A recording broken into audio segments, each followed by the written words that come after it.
All right, so balancing sodium oxide. This is sodium oxide and water. I'm going to sodium hydroxide. The first thing I look at is the sodiums. I got two here and one there. So I just put big two in, exactly like you did. Okay.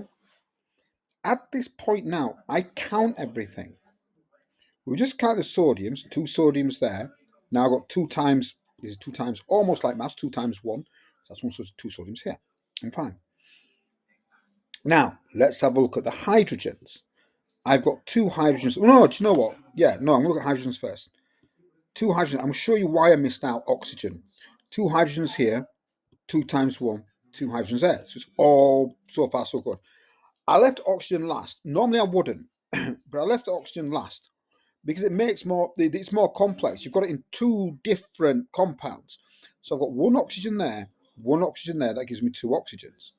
And if I look at this, I've got two times one, two oxygens. That's it. It's balanced. Now for aluminium oxide, forming aluminium oxide, I create a little video for you there. Have a look at that.